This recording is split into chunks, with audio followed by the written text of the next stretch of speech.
Hola a todos, bienvenidos al canal. Hoy les traigo un nuevo cuadro comparativo. En esta ocasión entre el autor argentino Ernesto Sábato y el portugués José Saramago. Sábato ganó el año 1984 el premio Miguel de Cervantes, mientras que Saramago el Nobel de Literatura el año 1998. La pregunta es, ¿por qué los comparo? Son autores de épocas diferentes, entonces, ¿por qué? ¿Por qué lo hago? Porque tienen mucho en común, sus obras se complementan totalmente. Incluso ambos llegaron a conocerse y fueron muy buenos amigos hasta el final de sus días. Esta puede ser una bonita instancia para invitar a leer a estos dos autores, que en mi opinión son muy necesarios en nuestros días. Iniciemos con datos concretos para ponernos en contexto. Ernesto Sábato nace en 1911, en el mes de junio, y muere en abril del 2011. Es decir, vivió 99 años y estuvo a 2 meses de cumplir los 100. ¿Cuánta sabiduría hay en un hombre como Sábato que ha vivido casi 100 años? Incluso el año 2000, cuando él tenía 89 años, uno de sus últimos regalos que nos dejó fue este libro que se llama La Resistencia. Y obviamente los invito a leerlo.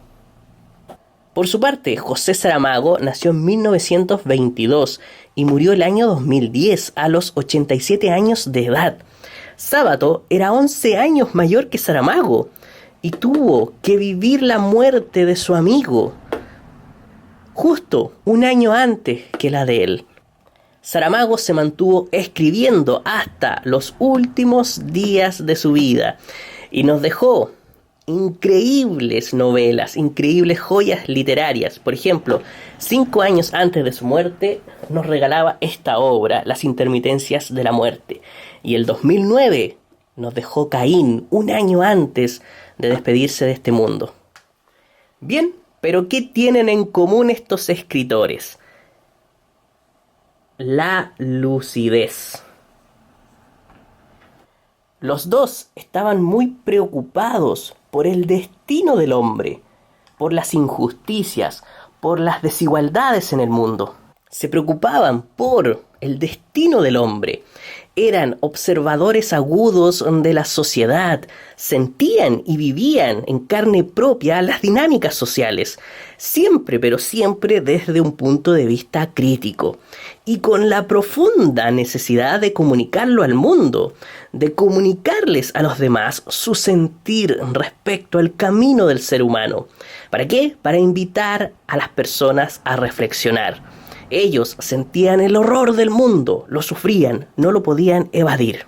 Los dos escribieron mucho en ese sentido. Sábato no fue un autor tan prolífico en cuanto a novelas. Era un autor más de ensayo. Comunicaba mejor sus ideas respecto al mundo a través del ensayo. La novela apenas escribió solamente 3, que son El túnel, Sobre héroes y tumbas y Abaddon el exterminador. Las 3 componen una trilogía. Por su parte, Saramago era más escritor de novelas que de ensayos. También escribió ensayos, pero él se comunicaba mucho mejor por medio de la novela. El mensaje de Saramago era más potente en la ficción. Él buscaba educar a los lectores y hacerlos conscientes de una realidad que no quieren ver. Esto mismo lo hacía Sábato a través de sus ensayos, pero de una forma mucho más paternalista. Muchos de los escritos de Sábato se sienten como consejos a partir de sus experiencias de vida. Para Sábato, el ensayo se escribe mediante la razón, pero las novelas se escriben tanto con el lado racional como con el lado irracional. Los dos tienen una característica bien especial en sus novelas. Sábato es un autor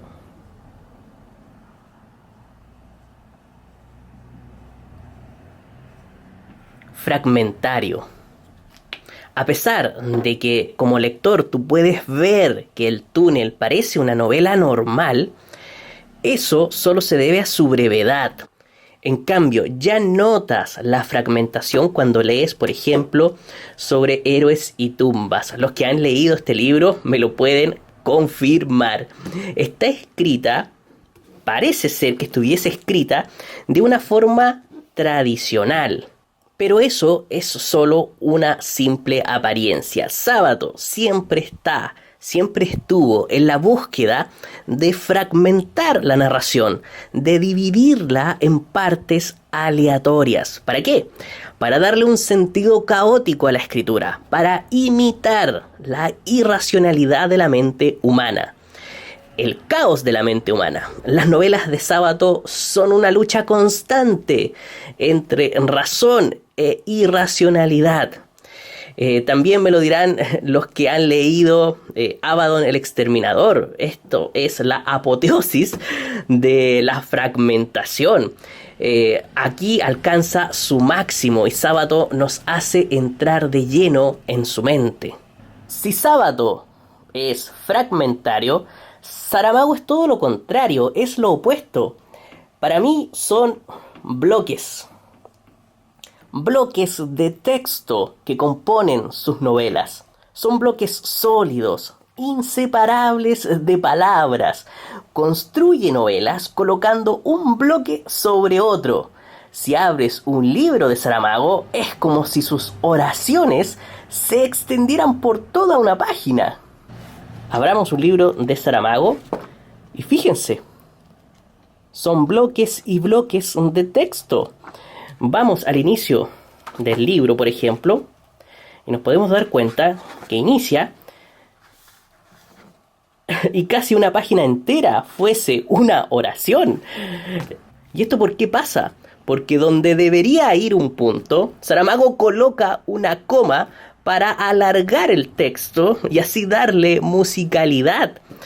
Si sus oraciones se igualan a páginas completas, sus párrafos parecen capítulos e incluso inserta los mismos diálogos en la continuidad del texto. No hay una separación para ellos. Aquello le da un efecto único a sus novelas, le da la posibilidad de desarrollar ideas de una forma que a él le acomoda mucho más y que por lo mismo calan hondo en el lector, porque se siente como si se tratara de una partitura musical. Si se fijan, los dos se alejan totalmente de lo tradicional de la escritura. ¿Y por qué pasa esto? Porque ellos tienen un objetivo y a partir de esto lo logran cumplir. Ellos se escriben porque buscan la reflexión.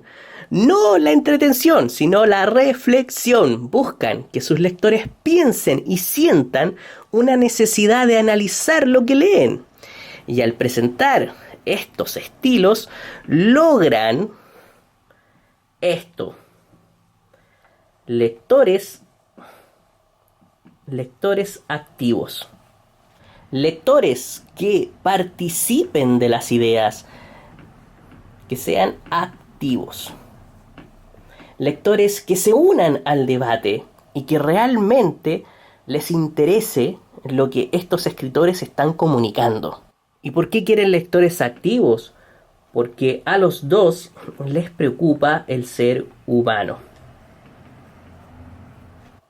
El destino del ser humano.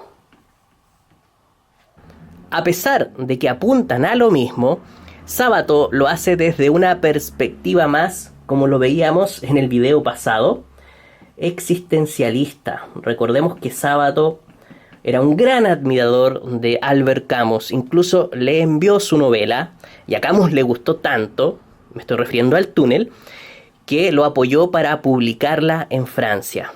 Porque Sábato no solo explora el mundo interior de los personajes, sino también el suyo propio. Sábato escribe para tratar de comprenderse a sí mismo. Por lo tanto, su estudio del hombre es de un carácter más individual. Saramago no está tan inclinado al existencialismo como Sábato. Saramago es más humanista. Si nos fijamos bien en los inicios de la obra de Saramago, él se preocupa más por lo histórico y cultural de la sociedad del hombre, para luego ir avanzando hacia lo más contemporáneo.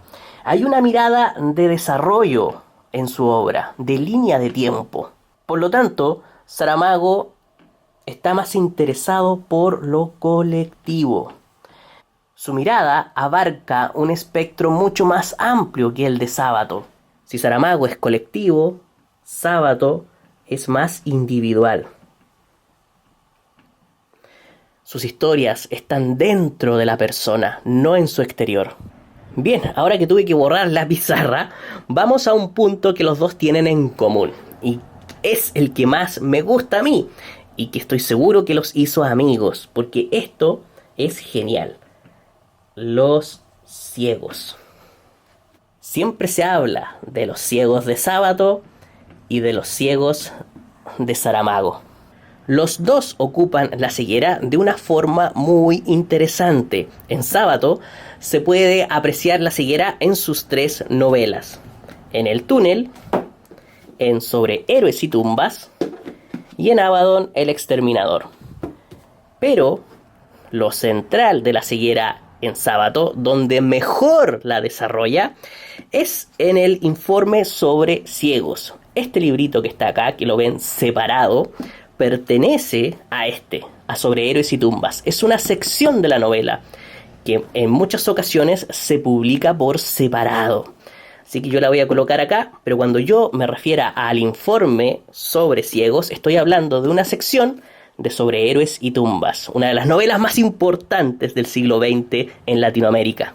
En Saramago podemos apreciar la ceguera solamente en el ensayo sobre la ceguera. Es ahí donde el autor utiliza esta ceguera para abrirnos los ojos ante la verdad de nuestra naturaleza humana. Parece una paradoja. Nos ciega a sus personajes para que nosotros podamos ver la verdad de nuestra sociedad. Lleva a la humanidad en este libro a los límites. ¿Para qué? Para estudiar su comportamiento por medio de la ficción. Entonces, los ciegos de Sábato tienen un carácter más individual. No es tan amplio, no es tan amplia la mirada que tiene Sábato de ellos. Trata de ver su interior. Por eso, colectivamente, solamente logra moldearlos, agruparlos en una secta. Más que eso, no. Saramago es mucho más extremo, como les decía, es mucho más amplio. Él lleva una ciudad entera a la ceguera para poder estudiar lo que pasaría si esto sucediera. Porque le interesa ver la dinámica social, es más colectivo. Aunque también le da a estos ciegos un carácter individual. Se centra en un grupo específico de personajes para darle impulso a la novela. Y estos personajes también los podemos conocer a fondo. Por lo tanto, tenemos a nivel individual y también a nivel colectivo la forma en que Saramago trata la ceguera. Pero ¿qué es lo que busca Sábato con sus ciegos? Busca explorar esto. Esto es súper importante. Esto ha perseguido a Sábato, lo persiguió durante toda su vida. Su lado irracional, el mal que habita en su zona oscura. Sábato siempre ha luchado por dar a conocer el lado irracional del hombre. Parte por sí mismo, por su propio estudio, se explora a sí mismo y a partir de él intenta entender al ser humano en general, ya que creemos que la razón es lo único que nos gobierna, pero no es así. Para Sábato, él toma la luz, la capacidad de ver, como la razón pura. Ese es el símbolo de la razón pura para Sábato. Mientras que los ciegos, privados de esa luz, se quedan encerrados dentro de sí mismos, lo que los hace depender de su irracionalidad. Y en aquella parte oscura del hombre, donde todo es caos, aflora el mal. Ese mal que el mismo Sábato sentía en su interior y que analizaba por medio de la novela. ¿Para qué? Para poder comprenderse. Por lo tanto, este mal es lo irracional. Saramago también busca lo irracional, pero lo hace de otra forma. No se explora a sí mismo, sino que explora a los demás. Lo hace desde una perspectiva social y también individual, pero de un individuo ajeno a él. Por lo tanto, lo que intenta Saramago es, a través del derrumbe de la sociedad por la pérdida de un sentido, hacernos reflexionar sobre lo ético y lo moral en nuestra actualidad, en nuestra sociedad contemporánea. Gracias al efecto de la ceguera, deja en evidencia lo positivo y lo negativo de las personas. La delgada línea que existe entre lo salvaje y la civilización. ¿Es realmente el hombre civilizado o estamos a un paso todavía de nuestro lado salvaje? Sábato, su formación fue la de un físico. Abandonó la ciencia. Él tenía una carrera muy prometedora en ciencia, en física y matemática. Fue un alumno muy aventajado, un verdadero genio, pero estaba perdiendo su humanidad y por lo mismo se volcó a la literatura para poder acercarse a su lado humano. Es por eso que sus libros son tan personales y siempre parten de su propio análisis. En cambio, Saramago estuvo más ligado al periodismo. Es un mayor comunicador. La comunicación es más importante para él. Quizá por eso también escribió mucho más que Sábato. Si me preguntan y me dan a elegir entre Ernesto Sábato y José Saramago, mi preferencia es clara. Yo me quedo con Ernesto Sábato. Es uno de mis escritores favoritos. ¿Y saben qué? También era uno de los escritores favoritos de Saramago. Y él me daría toda la razón. Nos vemos la próxima semana.